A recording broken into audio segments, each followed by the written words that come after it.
سزا معافی کی رعایت مل رہی ہے, ATC سے بھی کچھ لوگ بری ہو رہے ہیں, گڈ ول جسٹس تو چل رہے ہیں. نہیں, اچھا نہیں, پھر کیا چاہیے؟ دیکھیے عام معافی. یہ تو آج آپ ان کو نہیں چھوڑیں گے, کل عدالتیں چھوڑ دیں گی ان کو.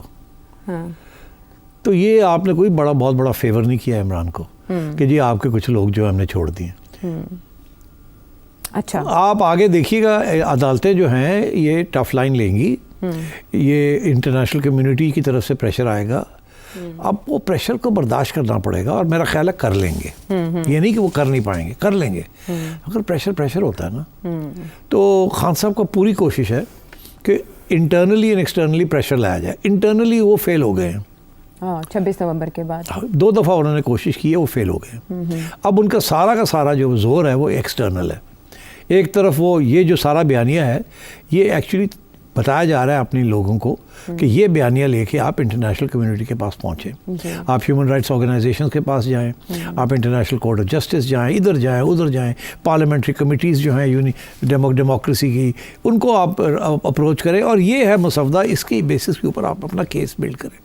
اسی لیے اب PTI جو باہر بیٹھی ہے وہ زیادہ ایکٹیو ہے, اور جو PTI یہاں ہے وہ بیچاری تو خاص ایکٹیو نہیں ہے. اب if I have to be generous I can say this کہ PTI پاکستان کی جو PTI ہے وہ بالکل اسپینٹ فورس ہے اس وقت, اس کی جان نہیں ہے, اور اسپلٹ فورس بھی ہے, اور اسپلٹ فورس اندر بھی ہے, کتنی تفریق سارا وقت ایک دوسرے کے گلے پڑے ہیں. تو مطلب یہ ہے کہ, اور وہ جو اگر کوئی تھوڑی بہت افیکٹونیس ہے تو وہ PTI انٹرنیشنل کی ہے, اور وہاں سے پریشر بن رہا ہے, اور آئے گا, اور آیا بھی ہے, اور بھی آئے گا. بٹ میں اگین آئی ول سے دس, یہ گیم پریشر کی ہوتی ہے. ایک بات واضح ہے کہ خان صاحب کو جس قسم کی ریلیف وہ چاہتے ہیں وہ پریشر کے ذریعے نہیں ملے گی, پھر مگر اوپننگ جو ہے اس کے لیے کریٹ کرنی پڑے گی خان صاحب کو خود. Let me explain it in a different way. Khan صاحب کہتے ہیں کہ جی جوڈیشل کمیشن دیں. جی, یہ آج نہیں, کل نہیں, پرسوں دے دیں گے جوڈیشل کمیشن, مگر جوڈیشل کمیشن جو ہے وہ اس قسم کی دیں گے جو خان صاحب کو منظور نہیں ہوگی. پھر نیا ایشو کھڑا ہو جائے گا کہ جی آپ نے یہ جوڈیشل کمیشن ہم نہیں مانتے, تو وہ judicial commission will be dead on arrival. مگر یہ اس مطلب لڑائی جھگڑے کے بعد جا کے جوڈیشل کمیشن مل جائے گی. اچھا, پھر جا کے نیا لڑائی جھگڑا شروع ہو جائے گا, تو ٹائم میں 6 مہینے اور نکل جائیں گے. پھر خان صاحب دھمکی دیں گے. اب خان صاحب کے پاس اس وقت ہتھیار کون سے ہیں؟ پارٹی تو اب ہتھیار نہیں رہی. ٹھیک, زیادہ تر لوگ تھک گئے, پروٹیسٹ نہیں کر, اور لوگ جو ہیں جو خان صاحب کے بھی لوگ ہیں وہ بھی اب یہ کہہ رہے ہیں کہ یار تھوڑی سی اسٹیبلٹی آنے دیں, ہماری زندگیاں جو ہیں آرام ہوئی ہوئی ہیں, اب مہنگائی کم ہو رہی ہے, کچھ چلنے دیں سلسلہ, روٹی پانی کی بھی بات ہے.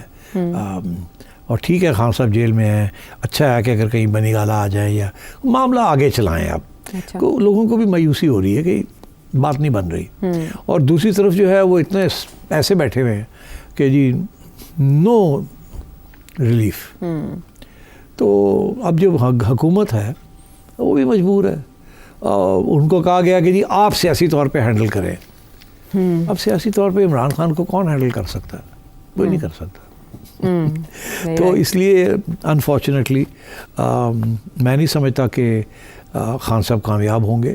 یہ جو اسٹریٹجی ان کی, البتہ اس میں کامیابی ہوگی کہ وہ پریشر تھوڑا بہت پڑے گا, اس پریشر کے بیسس کے اوپر تھوڑی بہت سہولتیں بھی مل سکتی ہیں. مگر کیا خان صاحب اس سال الیکشن لے لیں گے, اگلے سال الیکشن لے لیں گے, واپس پرائم منسٹر بن جائیں گے؟ ابھی وہ سچویشن نہیں آئی کہ یہ عوام ان کے لیے اس حد تک جائے کہ اسٹیبلشمنٹ کے ساتھ ٹکر لے کے, اور یا اسٹیبلشمنٹ کے اندر کوئی ایسی صورت حال ہو جائے, وہ ابھی نہیں آئی پوزیشن. اب خان صاحب بیچارے کیا کریں, کچھ تو کرنا ہے نا. تو اور وہ کچھ یہی ہے کہ اگر وہ چپ کر جاتے ہیں تو لوگ کہیں گے NR ہو گیا. اچھا, وہ he can't afford it.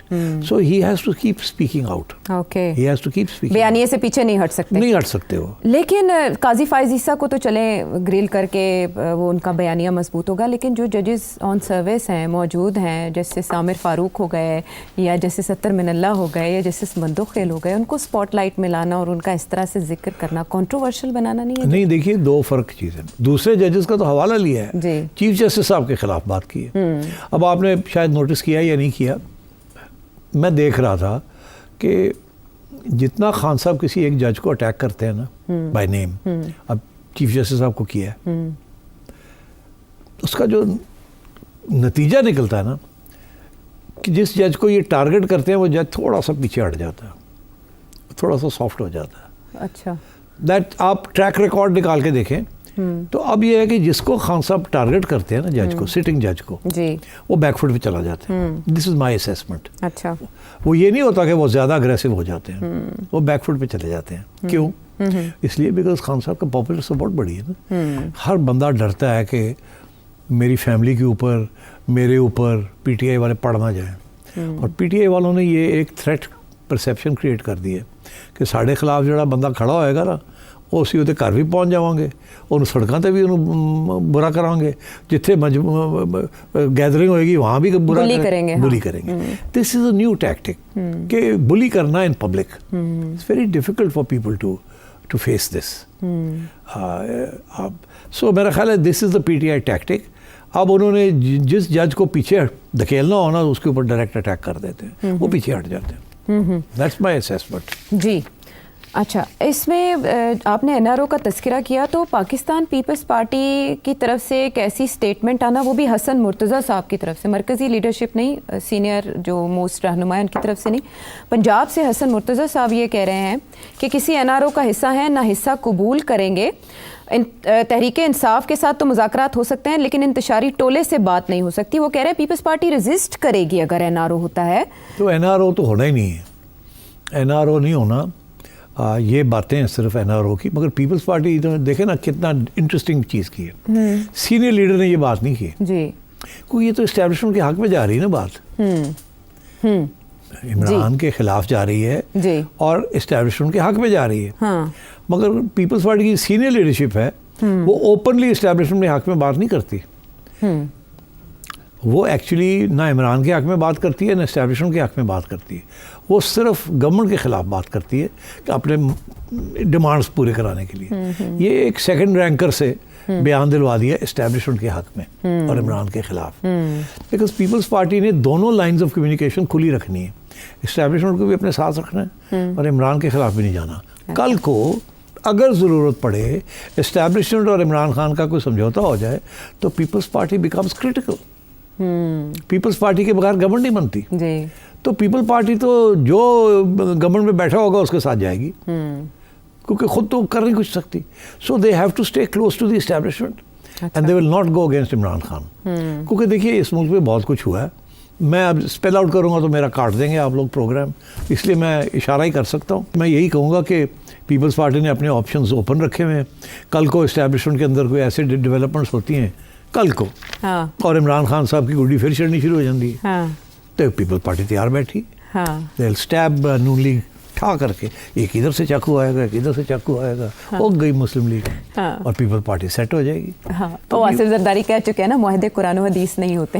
تو صحیح کہتے ہیں, صحیح کہتے ہیں. سیاست میں بھی حرف آخر کوئی نہیں, دوست دشمن نہیں, مفادات. صحیح کہتے ہیں. اچھا, مین وائل کل ہم نے یہ ڈسکس کیا کہ آفر عمران خان صاحب کو کس نے کی ہاؤس اریسٹ کی. محسن نقوی صاحب کے حوالے سے چہمگوئیاں ہو رہی تھیں اور میں نے آپ سے پوچھا کہ کیا ڈبل گیم کھیلی جا رہی ہے نون لیگ کی طرف سے. تو نون لیگ کے رانا ثناء اللہ صاحب بھی اب یہ آفر کرتے دکھائی دے رہے ہیں. وہ کیا آفر کر رہے ہیں سنتے ہیں. یہ حکومت کی طرف سے ہم پہلا باضابطہ بیان سمجھیں, عمران خان مانیں گے اگر ایسی آفر ہوتی؟